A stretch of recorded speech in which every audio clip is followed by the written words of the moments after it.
देखो हम लोगों ने मुग़ल कर दिया ख़त्म। अच्छा, मुग़ल ख़त्म हुआ तो औरंगज़ेब का जो पूरा ड्यूरेशन जो रहा है ना, वो बेसिकली मराठा मुग़ल संघर्ष में निकला। लेकिन औरंगज़ेब के जब भी हम पढ़ाते हैं तो ये थोड़ा सा टॉपिक ना स्किप हो जाता है। तो आज मैं आप लोगों को कहूँगा राइज़ ऑफ मराठा, और राइज़ ऑफ मराठा में बेसिकली हमें देखना है शिवाजी को देखना है, और शिवाजी का कॉन्फ्लिक्ट देखना है औरंगज़ेब के साथ में। तो यहाँ हमारा एक दूसरा टॉपिक क्लियर होता है। जब आप यूपीएससी का मुख्य परीक्षा दोगे ना, तो वहाँ पे एक क्वेश्चन आता है कि मुग़ल मराठा संबंधों पर प्रकाश डालें या मुग़ल मराठा संबंधों के विषय में बताएं। मुग़लों के मराठाओं के रिलेशन जो हैं वो हम सारे के सारे डिस्कस करने वाले हैं प्रीलिम्स के ऑब्जेक्टिव से, ठीक है। तो मुग़लों के बाद जहां औरंगज़ेब ख़त्म हो रहा है, वहीं से राइज़ ऑफ मराठा हमें दिखना शुरू लगता है। देखो लेटर मुगल्स तो एकदम ख़त्म किस्म के हैं, उनसे तो प्रश्न ही नहीं आते। उसके बाद होता क्या है कि दो शक्तियों का उदय हो जाता है, एक मराठों की, एक सिखों की। तो आज हम जो डिस्कस करेंगे वो मुग़ल मराठा संबंधों को डिस्कस करेंगे in a reference of Shivaji and Aurangzeb, ठीक है। तो देखते हैं राइज़ ऑफ मराठा।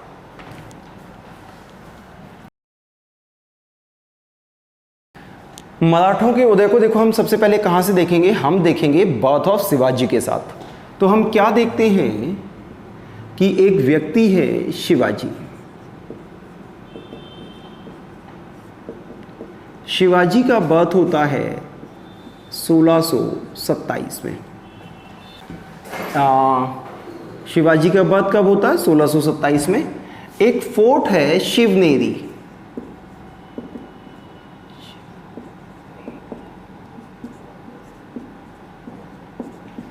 शिवनेरी का किला है, कहाँ पे है? जुन्नौर में।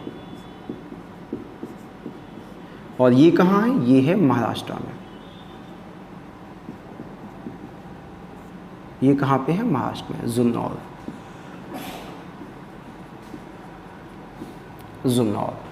जुन्नौर कहाँ है? महाराष्ट्र में। शिवनेरी के किले में एक बच्चे का होता बर्थ, और इसके पिता हैं शाहजी भोसले।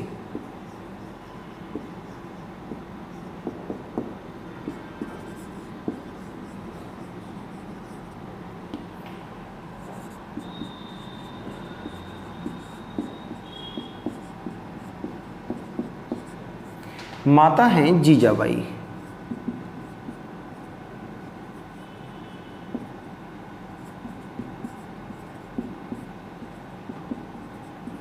जीजाबाई।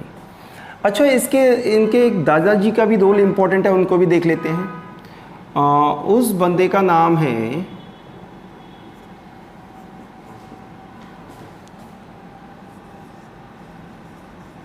दादा कौंड देव।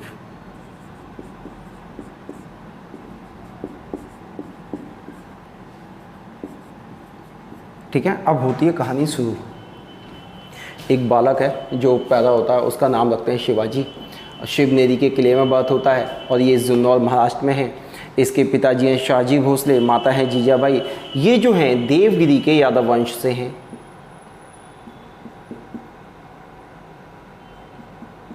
देवगिरी के यादव थे ये लोग,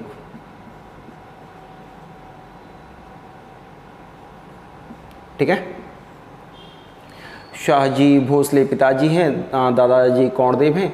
इनकी एक जागीर है पुणे में, जो इनकी पैतृक चलती आ रही है। इनके पास क्या है? एक जागीर है। कहाँ पे है? पुणे में। पुणे में इनकी जागीर है। जागीर का सारा प्रबंध कौन देख रहे हैं? दादा कौंडदेव देख रहे हैं। माँ अपने बड़े बेटे को बड़े स्टोरी का सुना के रामायण महाभारत की बड़ा मोटिवेट करती है एक अच्छा आदमी बनाने के लिए। शिवाजी को शिवाजी बनाने में इनकी माता जीजाबाई का बड़ा अच्छा कंट्रीब्यूशन है, ठीक है। अब ऐसे सब चल रहा है। होता यह है कि शिवाजी बड़े अच्छा, शिवाजी से ना देखो औरंगज़ेब के सामने में क्यों कॉन्फ्लिक्ट हो रहा है। बेसिकली जब शिवाजी पैदा हो रहे हैं, सेम उसी वर्ष जहांगीर की मौत होती है, शाहजहां बनता है। शाहजहां बन रहा है, और शाहजहां की खास बात थी कि शाहजहां ने दक्षिण के सभी राज्यों को मर्ज कर लिया, जैसे अहमदनगर,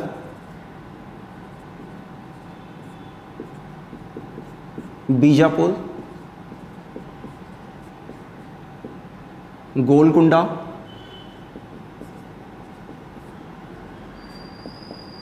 गोलकुंडा।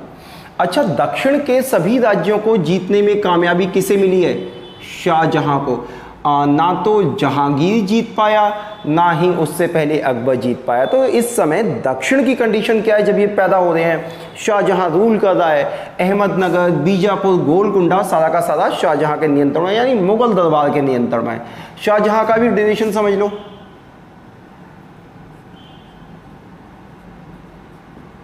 27 से 1658, ठीक है। तभी शिवाजी समझ में आएगा जब मुगलों की कंडीशन समझ में आएगी, ठीक है। सब कुछ मस्त चल रहा है, शिवाजी पैदा हो गए, माता जी बड़ी बढ़िया बढ़िया कहानियाँ सुना के पाल रही हैं।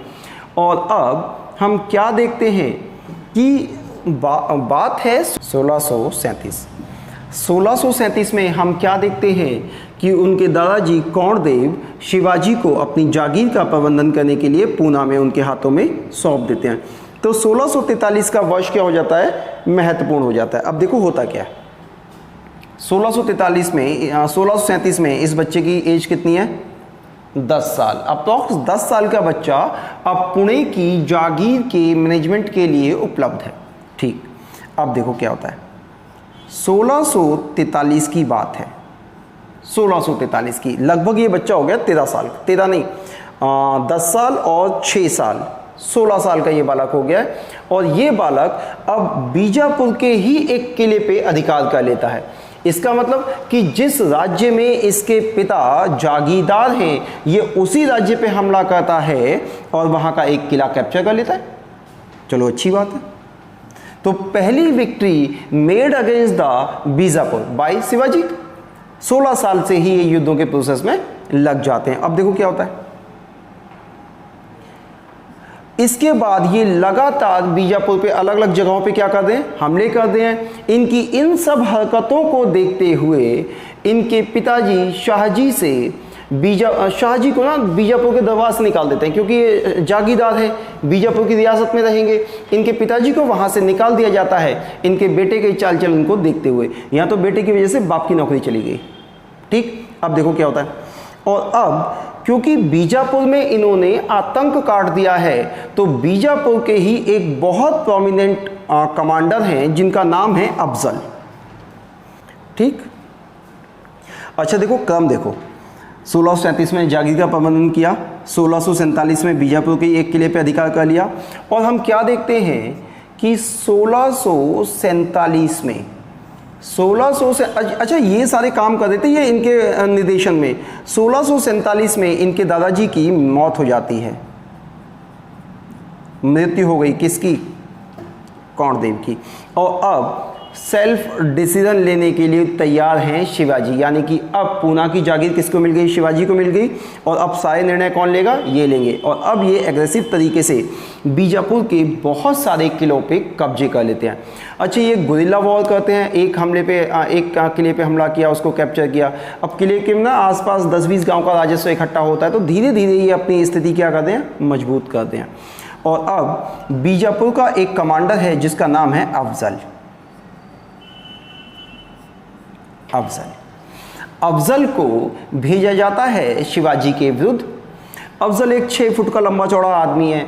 अच्छा होता यह है कि उसने कहा है कि मैं शिवाजी से बात करूंगा, लेकिन उसकी इंटेंशन कुछ और है। और उसकी इस इंटेंशन के बारे में कृष्णजी भास्कर हैं, वो शिवाजी को बता देते हैं कि अफजल आपको मारने की नीयत से आ रहा है। होता यह है कि शिवाजी को बुलाया जाता है अफजल से मीटिंग करने के लिए। तो एक जंगल में, पुणे के पास में ही एक जंगल टाइप का है, वहाँ पे बुलाते हैं। 2 बॉडीगार्ड इनके साथ में हैं, 2 बॉडीगार्ड इनके साथ में हैं। अच्छा होता क्या है कि इनको इरादे पहले ही पता चल गए। तो ये होता यह है कि एक कंबल ऐसे ओढ़ते हैं और उसके अंदर बगनखे आते हैं, पंच टाइप का होता है, जिसको हाथों में पहन लेते हैं। वो हाथों में पहन के एक शॉल सी ओढ़ लेते हैं। दोनों ने अपने अपने जो बॉडीगार्ड थे इनको एक एक किलोमीटर पहले छोड़ दिया। शिवाजी ने उधर छोड़ दिया, अफजल ने इधर छोड़ दिया। जब शिवाजी और अफजल जंगल में मिलते हैं तो अफजल शिवाजी को मारने की नीयत से ऐसे बगल में दबा के उठा लेता है। शिवाजी, ये 6 फीट का लंबा चौड़ा आदमी है, शिवाजी 4.5-5 फुट के छोटे से आदमी, देखा ना सज्जन दल का उसी टाइप का, ठीक है। अब होता क्या है कि वो बगल के नीचे दबा लेता है उनको मारने के इरादे से। शिवाजी ने बगनखे पहन रखे होते हैं, उसकी छाती में डाल देते हैं और उसका दिल क्या कर लेते हैं, निकाल लेते हैं। इस तरीके से हम देखते हैं कि 1560 में ये अफजल की हत्या कर देते हैं। और जैसे ही अफजल की हत्या करते हैं, शिवाजी का खौफ हो जाता है दक्षिणी राज्यों में। बीजापुर ने तो अफजल के मत ही सरेंडर सा कर दिया।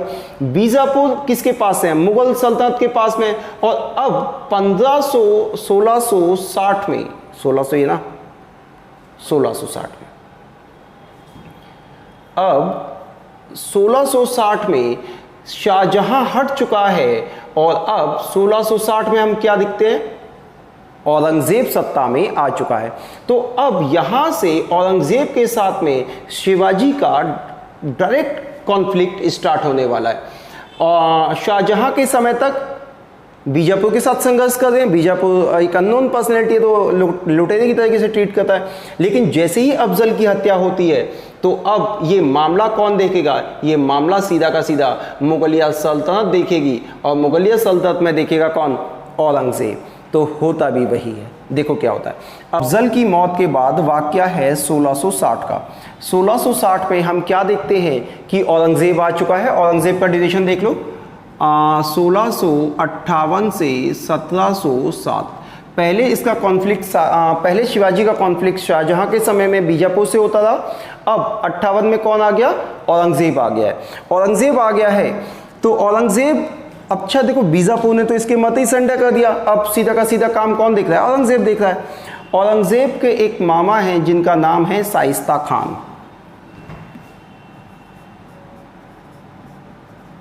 शाइस्ता खान,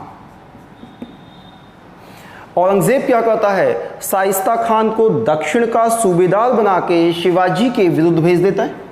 कब, 1660 में। और शाइस्ता खान आता है पूना में। पूना में एक महल है जिसका नाम है लाल महल। पूना में क्या है, लाल महल। शाइस्ता खान को किसने भेजा, औरंगजेब ने भेजा। और अब शिवाजी को पता है कि शाइस्ता खान पहले पूना में आएगा, कुछ दिन रुकेगा, बेस बनाएगा, उसके बाद वो शिवाजी पे हमले करने की तैयारी करेगा। शिवाजी को अच्छे से पता है। शिवाजी क्या कहते हैं, 1660 में ही पूना में प्रवेश करते हैं। वो क्या करते हैं, अपने खास चुनिंदा जो 400-500 लोग हैं उनकी एक सेना बनाते हैं और पूना के महल में प्रवेश करना है। तो वो क्या कहते हैं, वो एक बारात का रूप अपनाते हैं कि हम क्या हैं, हम सारे के सारे बाराती हैं और शादी करवाने इस शहर में आते हैं। तो 400 लोग हैं जो एक बारात की तरीके से ड्रेसअप होते हैं और रात को लाल महल में घुस जाते हैं और शाइस्ता खान पर हमला कर देते हैं। शाइस्ता खान भी, अंधेरा बहुत है, शाइस्ता खान अपनी जान बचाने में कामयाब रहता है। शाइस्ता खान का बेटा हाथ लग जाता है, शाइस्ता खान के बेटे का कत्ल कर दिया जाता है और इसकी कुछ हाथ की उंगलियां कट जाती हैं, भाग तो ये भी जाता है। और ये जब भागता हुआ पहुंचेगा मुगल दरबार में तो औरंगजेब को गुस्सा आएगा या नहीं आएगा। यहाँ पे कौन है अभी, औरंगजेब। मामा तो हार गया औरंगजेब का। और अब क्योंकि शिवाजी की जो वॉर पॉलिसी है वो गुरिल्ला पॉलिसी है, तो अब क्या करते हैं, जयसिंह के राजा, सवाई राजा जयसिंह को 1664 में दक्षिण का सेनापति या सूबेदार बना के औरंगजेब किसको भेजता है, जयसिंह को। जयसिंह को राजस्थान में लड़ने का काफ़ी विस्तृत अनुभव था। अच्छा, वहाँ कंडीशन लड़ने के लिए बहुत ख़राब होती हैं, पानी नहीं है, धूप है और रेगिस्तान भी है। तो वहाँ पे जो बंदा लड़ लेगा वो तो चारों तरफ ही लड़ लेगा। शिवाजी की अपनी वॉर पॉलिसी है, ये प्लेन वाले आके जो समतलों पे रहने वाले हैं वो वॉर नहीं कर पा रहे हैं। तो अब औरंगजेब चूज़ करता है जयसिंह को, दक्षिण का सूबेदार बना के भेजता है और जयसिंह आते हैं। जयसिंह शिवाजी की वॉर पॉलिसी को लेके चलते हैं। शिवाजी कभी भी सीधा हमला नहीं करते थे, वो गुरिल्ला वॉर करते हैं। जयसिंह भी आया सूरत में, पूना आ गया है, वो भी नहीं लड़ रहा है। वो एक दिन जाता है शिवाजी के एक किले पे कब्जा कर लेता है, अगले दिन जाता है अगले पे कब्जा कर लेता है और वहाँ सेना डाल के बैठ जाता है। अब शिवाजी के सामने समस्या आ गई कि ऐसे ही चलता है तो सारे किले हाथ से निकल जाएंगे। और 1564 तक शिवाजी ने दक्षिण में 35 किलों को जीत लिया था। किलों का मतलब समझ लो, एक किले के तहत कम से कम 50 से 100 गांव आते हैं और कहीं कहीं पे इनकी मतलब कम है, पहाड़ी एरिया है तो वहाँ पे 10-20 भी आएंगे, इस तरीके से है। ये किले क्या है जहाँ पे सारा का सारा उन गांव का रेवेन्यू कलेक्ट होता था, उन किलों को टारगेट करते थे शिवाजी, जीत लेते हैं तो एक आर्थिक स्थिति अच्छी हो गई थी और एक काफ़ी एरिया भी इनको मिल गया था। अब होता क्या है, शिवाजी आता है डेली एक किले पे कब्जा कर लेता है, सीधा लड़ता ही नहीं वो भी। शिवाजी को लगता है कि युद्ध होगा, युद्ध कुछ होता नहीं, वो हर जगह जाता है, एक किले पे कैप्चर कर लेता है। और अब शिवाजी जयसिंह के पास संधि का भेजते हैं प्रस्ताव, और जयसिंह भी तैयार है। जयसिंह और शिवाजी के मध्य 1665 में संधि होती है, पुरंदर की संधि।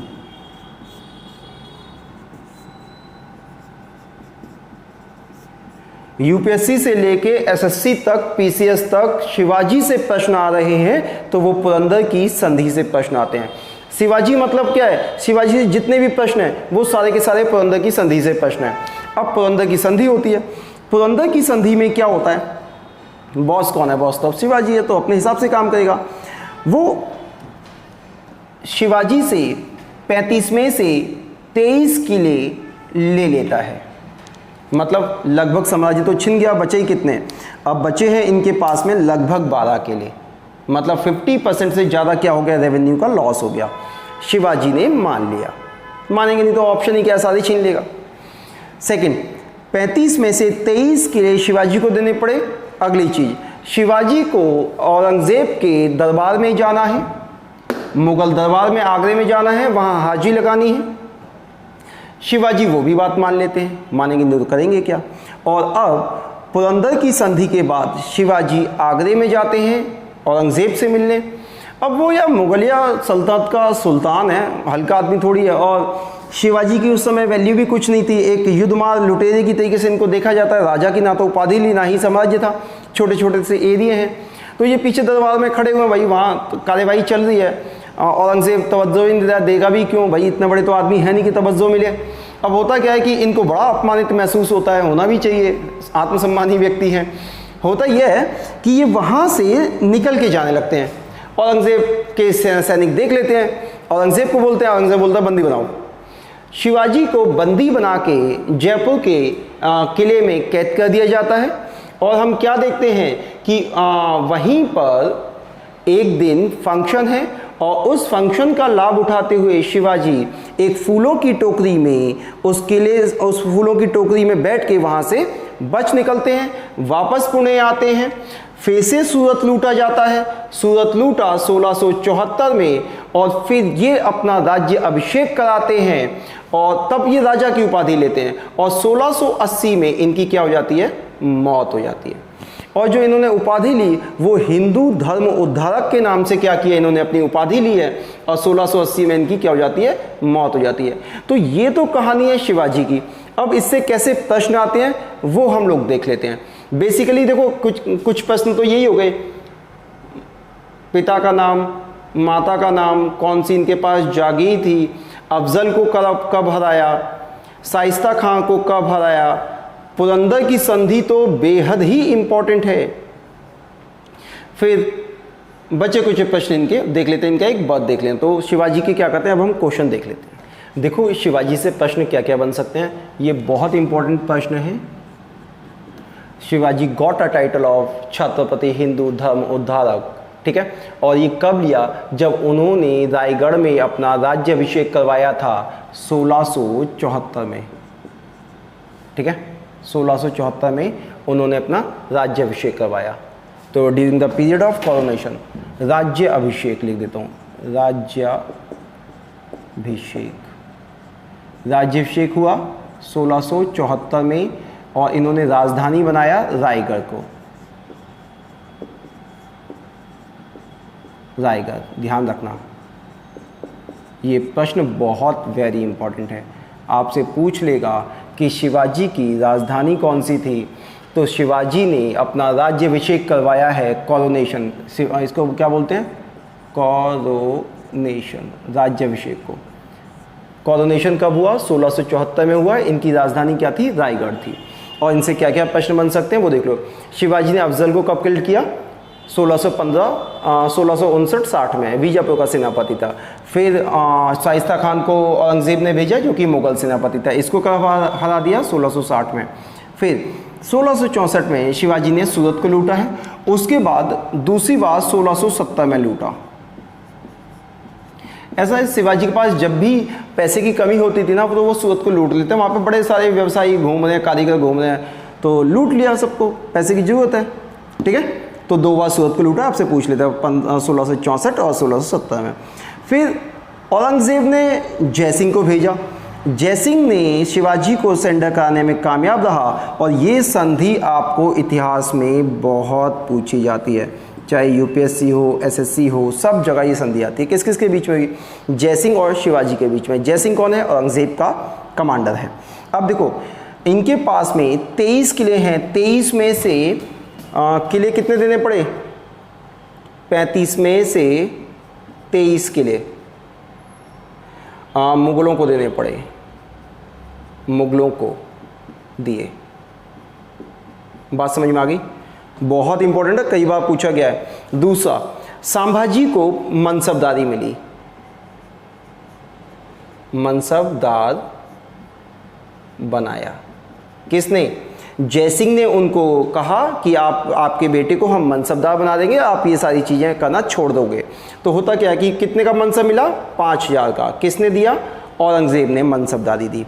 मनसबदारी ना समझ में आए तो अकबर वाले वीडियो को देख लेना। अकबर वाले वीडियो में हमने इसको डिस्कस किया है मुग़ल एम्पायर में, तो मनसबदारी वहाँ पे पूरा का पूरा समझाया हुआ है। फिर देखो, शिवाजी को कहा गया कि आप आगरा को विज़िट करोगे, और हम देखते क्या है कि शिवाजी आगरा को विज़िट करते हैं। बात है 1666 की। 1666 में आगरा जाते हैं, जहाँ पे औरंगज़ेब उनको बंदी बना लेता है। फिर वो फूलों की टोकरी में बैठ के वहाँ से भाग निकलते हैं, वापस आते हैं तो फिर से 1670 में सूरत को लूटते हैं और 1674 में अपना राज्य अभिषेक कराते हैं। 1674 में राज्य अभिषेक कराते हैं और रायगढ़ को राजधानी बनाते हैं, और इनकी मौत हो जाती है 1680 में, मात्र 53 वर्ष की आयु में। तो शिवाजी से आपको इतने प्रश्न पूछ लेगा। देखो, इसके बाहर शिवाजी नहीं जाना है, जो पहले डिस्कस किया और जो ये डिस्कस किया इसके बाहर शिवाजी नहीं जाना है। और अब हमें देखना है एडमिनिस्ट्रेशन ऑफ शिवाजी। तो शिवाजी का हम क्या देखेंगे अब? प्रशासन। देखो, अष्टप्रधान एक इम्पॉर्टेंट कैबिनेट थी शिवाजी की, जिसमें 8 प्रमुख मंत्री थे, इसीलिए इसको क्या बोला गया? अष्ट मतलब 8 मिनिस्टर्स। पेशवा, इसमें पहला ही कौन है? पेशवा। पेशवा मतलब प्रधानमंत्री। शिवाजी के बाद दूसरा सबसे प्रमुख व्यक्ति कौन है? यही है, सारे के सारे डिसीजन ये लेगा, सारे के सारे काम यही करेगा। सेकंड है आमात्य या मजूमदार, यानी कि जो सारे का सारा राजस्व का अकाउंट रखेगा, महालेखाकार कह सकते हैं इसको,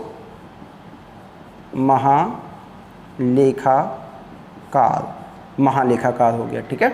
फिर वकिया नवीस, अरे हिंदी में तो लिखा ही नहीं इनको, आमात्य को लिख देता हूँ, आमात्य, ठीक है। वकिया नवीस देखो क्या होता है,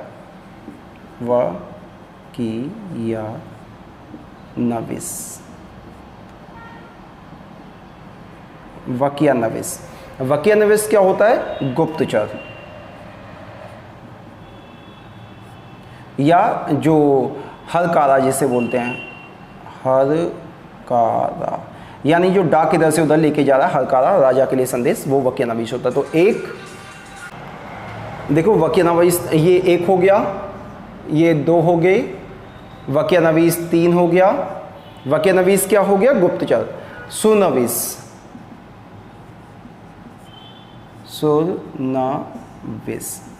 सुनविस क्या करता है?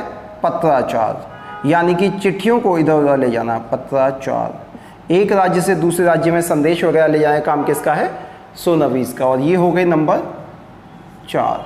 नंबर 5 जो आपसे पूछा जाएगा, सबसे इंपॉर्टेंट यहाँ का, विदेश मंत्री, सुमंत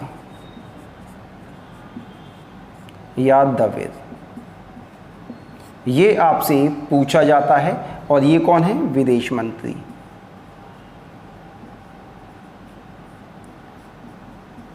ध्यान रखना, या तो पेशवा पूछते हैं या सुमंत पूछते हैं, बाकी मैंने कोई नहीं देखा। सरे नौबत, सर ए नौबत, सरे नौबत कौन होता है? सेनापति, सेनापति। फिर पंडित राव क्या होता है? जो धार्मिक कार्य देखता है, राजा के लिए यज्ञ हवन वगैरह पंडित राव करवाता है, ठीक है। और न्यायाधीश कौन हो गया? जो न्याय करता है। ध्यान रखना ये अष्टप्रधान है, ये छठा बंदा हो गया, ये सातवां हो गया और ये हो गया आठवां। तो इस तरीके से अष्टप्रधान थी, इसमें से प्रश्न आता है, बेहद इंपॉर्टेंट है, आपको करनी है, ठीक है। इसके बाद हम देख लेते हैं रेवेन्यू एडमिनिस्ट्रेशन ऑफ शिवाजी। तो शिवाजी का राजस्व देख लेते हैं, शिवाजी क्या हो जाएगा? कंप्लीट हो जाएगा। उसके बाद देखेंगे शिवाजी के बाद कौन कौन आता है, ठीक। देखो चौथ और स्वदेशमुखी में क्या अंतर है। चौथ मतलब एक चौथाई हिस्सा, जो टोटल लैंड रेवेन्यू है 1/4 part of the land revenue, 1/4 part of total land revenue, ठीक है। कुल राजस्व का, कुल भूमि राजस्व का एक चौथाई, कुल भू राजस्व का एक चौथाई भाग कौन लेंगे? शिवाजी लेंगे। तो इसी को क्या बोला गया है? चौथ। स्वदेशमुखी क्या होता है? स्वदेशमुखी में मराठों ने क्या किया कि एक जहां भी हमला कर रहे हैं, जैसे कि ये तो उनका अपना एरिया हो गया,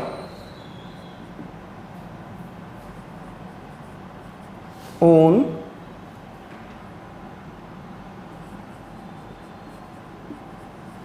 कंट्रोल्ड लैंड,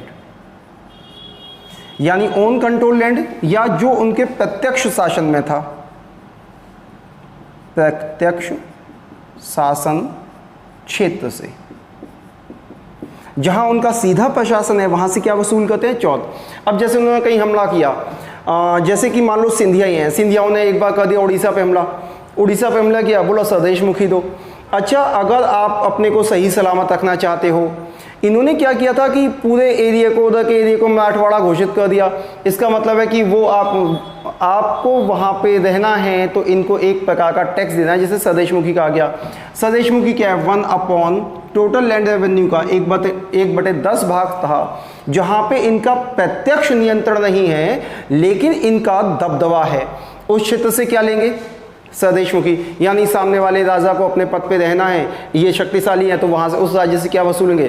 स्वदेशमुखी वसूलेंगे, ठीक है। देखो स्वदेशमुखी ये उन भागों से वसूलेंगे, उन, ठीक है। देखो बहुत सारा प्रदेश ऐसा है जो मराठे कहते हैं ये हमारी टेरिटरी है या हमारे वंशानुगत हमारी हेरिडिटी से चलता रहा है, उस राजा से दबाव से जोर जबरदस्ती से ये क्या वसूलते हैं? स्वदेशमुखी वसूलते हैं, और अपने कंट्रोल्ड एरिया से चौथ वसूलते हैं। तो ये दो ही आपसे पूछे जाते हैं रिपीटेडली, इनकी डेफिनेशन आपको अच्छे से पता होना चाहिए। शिवाजी में इतना ही। अब शिवाजी से यहाँ की आगे की कहानी सुन लो। कहाँ गया?